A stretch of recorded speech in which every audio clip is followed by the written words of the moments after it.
अस्सलाम वालेकुम dear students, 9th class computer science की आज की इस वीडियो में हम डिस्कस करेंगे चैप्टर नंबर 9 के एक्सरसाइज के लॉन्ग क्वेश्चंस को। जो क्वेश्चंस आपकी बुक के अकॉर्डिंगली पीछे से सारा कंटेंट है वो मैंने यहाँ पर एक्सप्लेन नहीं किए, यानी कि लिखे नहीं है। और जो दो क्वेश्चन ऐसे हैं जो कि आप लोगों को खुद से करने को बोला गया है, जिनका कंटेंट भी पीछे से आपको नहीं मिलेगा बल्कि खुद से लिखने पड़ेंगे या की बुक से हेल्प लेनी पड़ेगी, वो मैंने लिख दी है। बाकी आपको जो है वो फिर भी डिस्क्रिप्शन बॉक्स में उसका लिंक मिल जाएगा, वहाँ से डाउनलोड कर लीजिएगा पीडीएफ की फाइल, तो अपनी असिस्टेंस के लिए ठीक है। आपके कम से कम की पॉइंट्स बन जाएंगे, फिर आप लॉन्ग तैयार कर लीजिएगा। सबसे पहला क्वेश्चन है जी, explain the difference between qualitative and quantitative data, provide example of each type. तो देखिए, इसको टेबल बनाकर अच्छे तरीके से मैनेज करें। सारा कंटेंट आपका पीछे है। क्वालिटेटिव जहाँ पे जस्ट हम क्वालिटी की बात करते हैं, हम चीज़ों को डाटा को काउंट नहीं करते, और क्वांटिटेटिव जहाँ पर हम काउंट या मेजरमेंट्स की बात करते हैं। सारे स्पेक्स उनके प्रॉपर टेबल्स वगैरह बने हुए हैं। डिस्क्रिप्शन बॉक्स में आप वो वीडियो का लिंक, पीडीएफ का लिंक डाउनलोड कर लें, वहाँ से आपको हेल्प मिल जाएगी। वरना पीछे बुक के पीछे भी सारा क्वेश्चन का ये जो आंसर है इसका वो पीछे मौजूद है। क्वेश्चन नंबर 2 है, describe the process of conducting a survey to gather data about students favourite extra curricular activities. एक स्कूल के अंदर लेट्स सपोज करिकुलर एक्टिविटीज और एक्स्ट्रा करिकुलर एक्टिविटीज जो है वो करवाई गई कंडक्ट। तो उसमें एक्स्ट्रा करिकुलर एक्टिविटीज के अंदर वो कह रहा है कि आप बताएं कि किस तरीके से हमें पता चल सकता है, हम एक सर्वे अगर कंडक्ट करते हैं डाटा को कलेक्ट करने के लिए, कि स्टूडेंट्स का फेवरेट वन कौन सा था। तो वो सिंपल सी बात है। देखिए, सबसे पहले तो आपने अपना ऑब्जेक्टिव सेट करना है। डिफाइन ऑब्जेक्टिव का मतलब है कि जो आपका एक्चुअली प्रॉब्लम है ना, जो आपका टारगेट है, आपने वो अपना सेट करना है कि हम लोगों ने क्या करना है। फेवरेट स्पोर्ट्स या फेवरेट म्यूजिक या आर्ट या कोई भी चीज़ जो एक्स्ट्रा करिकुलर एक्टिविटीज़ के अंदर आएगी, हमने एक्स्ट्रा करिकुलर एक्टिविटीज़ का ही नाम लिख देना है कि favourite extra curricular activity finding. Simple एक टाइटल दे दिया मैंने। उसके बाद सबसे पहले नंबर 2 पे डिजाइन द क्वेश्चनर। अब आप अपना क्वेश्चनर डिजाइन करो, जो भी आपने सवाल पूछने हैं, जिस तरीके से जिस एंगल से आप क्वेश्चन करना चाह रहे हो, अपना क्वेश्चनर सेट करो गूगल फॉर्म पे या जहां पर भी आप सर्वे अगर फिजिकल करना चाह रहे हो तो उसके अकॉर्डिंगली आप अपना सारा सेटअप कर लो। नेक्स्ट आप अपना इस पे आपने क्वेश्चनर चूज कर लिया, क्वेश्चनर बना लिया, यानी कि क्वेश्चन बैंक अभी रेडी किया है। अब आप मेथड अगले पे चूज कर लो, ठीक है। वैसे तो ये दोनों कंबाइन भी हो सकते हैं, लेकिन चले आप अगले स्टेप पे सिलेक्ट मेथड, कि अब आप किस मेथड से इसको करना चाह रहे हो। वो क्वेश्चनर सारा आपने फिजिकल प्रिंट पेपर पे करवा कर लोगों को फिजिकली देना है, या फिर आप लोग जो है ये जो सर्वे है ये ऑनलाइन करने जा रहे हो with the help of internet.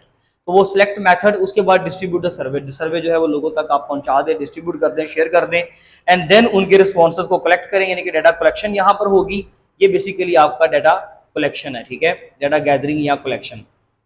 उसके बाद एनालिसिस करेंगे रिपोर्ट्स का, तमाम जो चीज़ें हमें मिली हैं हम उसको क्या करेंगे, एनालिसिस। इसके दरमियान में आप ये भी सेट कर सकते हो कि हमने अपना डाटा क्या किया, ऑर्गेनाइज किया, ठीक है जी।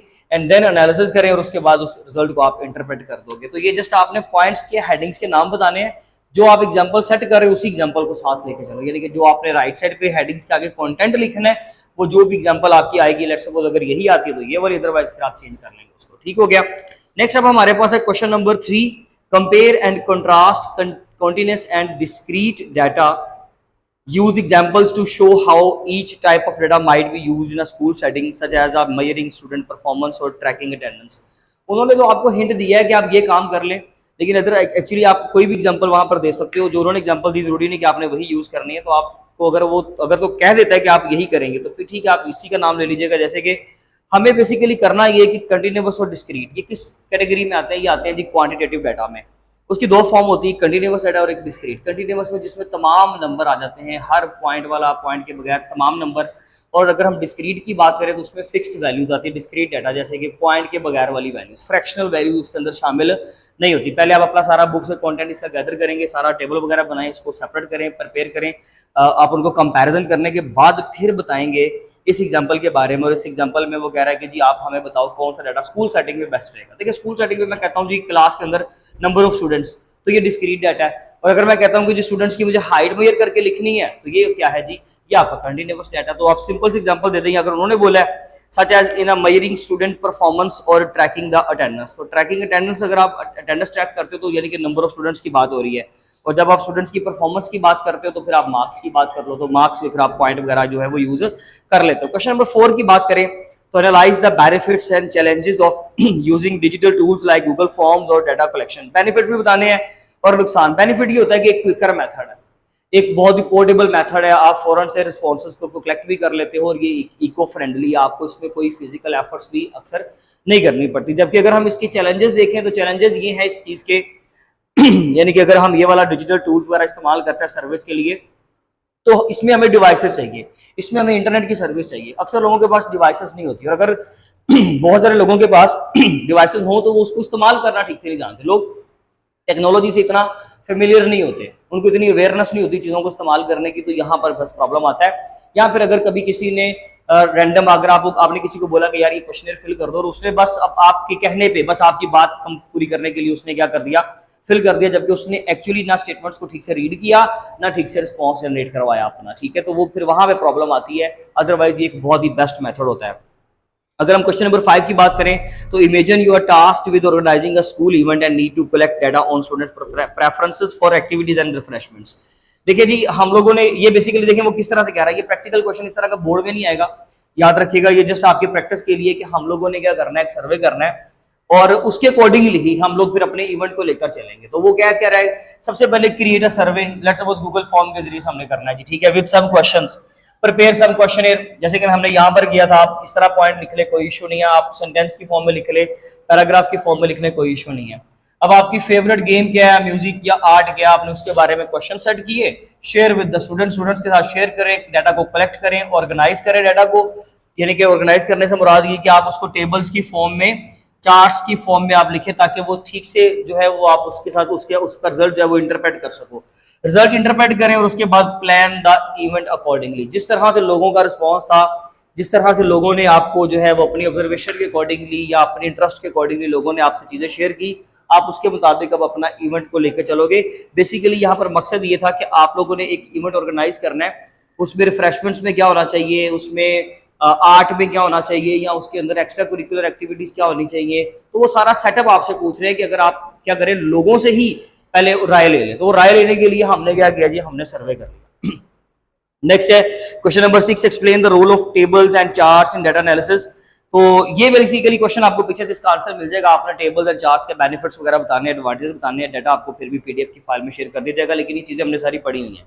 Describe a situation where non numeric data is essential. Non numeric data कहां पर एसेंशियल है, आप एग्जांपल दे दें। मैं अगर इतनी स्टेटमेंट ही पढ़ूं, बाकी क्वेश्चन मैंने अभी नहीं पढ़ा, हम कह देते हैं जी जहां पे हमने नंबर ऑफ नहीं, बल्कि हम लोगों ने ओपिनियंस के बारे में बताना है, हम लोगों ने रैंक्स के बारे में बताना है, हम लोगों ने सेटिस्फेक्शन लेवल के बारे में बताना है। तो वहां पे हम लोग क्या करेंगे जी, हम लोग इस तरह का नॉन न्यूमेरिक डाटा, यानी कि जहां पर नंबर की जरूरत नहीं है, जैसे कि वहां पे क्वांटिटेटिव डाटा की जरूरत नहीं है, बल्कि क्वालिटेटिव डाटा की जरूरत है।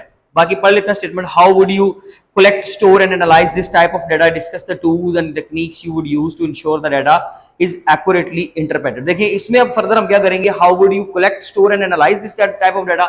तो कलेक्ट कैसे करेंगे फिर, with the help of survey, with the help of physical visits. जो भी हमारे पास मेथड है डाटा को कलेक्ट करने के, हम वो पर्टिकुलर मेथड यूज करेंगे, एनालिसिस करेंगे। एनालिसिस करने की हमारे पास दो टेक्निक्स हैं, क्वालिटेटिव भी है और क्वांटिटेटिव भी है। जब यहाँ पे डाटा ही आपका क्वालिटेटिव है, तो आप क्वालिटेटिव एनालिसिस से डाटा को क्या करोगे, एनालिसिस करोगे, and then discuss the tools and techniques you would use to ensure. ये सारी चीजें यानी कि आपने एक्सप्रेस कर देनी है कि ये चीजें हम यहाँ पर इस्तेमाल करेंगे ताकि डाटा को ठीक से इंटरप्रेट किया जा सके। तो वो प्रॉपरली फॉर्मेटेड क्वेश्चन का आंसर जो है वो आपको पीडीएफ की फाइल में मिल जाएगा। Next question number 8, explain the concept of data visualisation. Data visualisation क्या होती है, how does it help in understanding the complex data. ये कॉम्प्लेक्स डाटा को समझने में आपकी कैसे मदद करता है। देखिए जी, टेक्सुअल डाटा, न्यूमेरिक डाटा समझ में जल्दी नहीं आता। अगर हम उसको विजुअलाइज करवा देंगे, अगर हम उसको डायग्राम्स की फॉर्म में रिप्रेजेंट कर देंगे, तो वो ज्यादा आसान हो जाएगा। उसके लिए उन्होंने एग्जांपल्स वगैरह आपसे मांगी है। Discuss the importance and benefits of data visualisation. Same यही क्वेश्चन है, आप उसके डिफरेंट फील्ड्स के अंदर essential for businesses and decision makers to use charts, graphs and dashboards. यानी कि ये लोग सारे इसको क्यों बेसिकली प्रेफर करते हैं, इस्तेमाल करते हैं, क्योंकि उसके जरिए से प्रेडिक्शन देना, उसके जरिए से रिजल्ट्स बताना, उसके जरिए से चीज़ों को इंटरप्रेट करना विजुअलाइजेशन के मेथड से। जब आप चीज़ों को ग्राफिकली, पिक्टोरियली, डायग्रामेटिकली दिखा देते हो तो चीज़ें ज़्यादा आसान लगती हैं। और लास्ट वन पे हमें तमाम तरह के डाटा का डिफरेंस बताना है, differentiate between nominal, ordinal, discrete and continuous data for each type. Describe a suitable visualisation technique. इसमें बेहतरीन ये है कि हम लोग एक तो वो सूटेबल विजुअलाइजेशन टेक्निक पूछ रहा है कि हर एक के लिए कौन सा है। ये हमने अपने लास्ट जो वीडियोस थी हमारी टॉपिक से रिलेटेड, जब हम विजुअलाइजेशन का पढ़ रहे थे, तो हमने हर एक का पढ़ा था कि कौन सा डाटा एक्सप्रेस करना किस तरह से बेहतर है। जैसे कि हम लोग अगर डिस्क्रीट डाटा, तो उसके लिए हम लोग कौन सा ग्राफ बना सकते हैं, चार्ट बना सकते हैं। अगर हमारा कंटिन्यूअस डाटा, तो उसके लिए ग्राफ या चार्ट कौन सा बेस्ट रहेगा। तो उनके नाम आपको सारे पीडीएफ की फाइल में मिल जाएगी। डाटा सारा वहाँ पे मौजूद है, लेकिन हमने डिस्कस कर लिया ओवरऑल कुछ चीज़ें कि हम लोगों ने किस तरीके से इसको अटेम्प्ट करना है। अगर मैं इसमें से इंपॉर्टेंट क्वेश्चंस की बात करूं, तो बोर्ड के हवाले से जो लाजमी तौर पे हम लोगों ने तैयार करना है तो वो क्वेश्चन है जी आपका, एक तो सबसे पहला क्वेश्चन, क्वेश्चन नंबर 1 है। इसके अलावा क्वेश्चन नंबर 3, ये बहुत इंपॉर्टेंट क्वेश्चन होगा आपका, क्वेश्चन नंबर 1 और 3 याद रखिएगा। उसके बाद जो हमने अभी क्वेश्चन पढ़ा है और डाटा विजुअलाइजेशन में से, जैसे कि explain the concept of data visualisation, question number अगर 8 कर लिया जाए तो उसी के अंदर आप उसके बेनिफिट्स भी करना है। तो टोटल 5 क्वेश्चन हमारे जो काम के बनते हैं, अदरवाइज बाकी के जो है वो जस्ट हमारी प्रैक्टिस के लिए, इन चीज़ों को प्रैक्टिकली लर्न करने के लिए था, अदरवाइज कुछ नहीं। इंशाल्लाह नेक्स्ट वीडियो में नेक्स्ट चैप्टर के साथ मिलेंगे। अपना बहुत ख्याल रखें। Thank you so much. अल्लाह हाफिज़।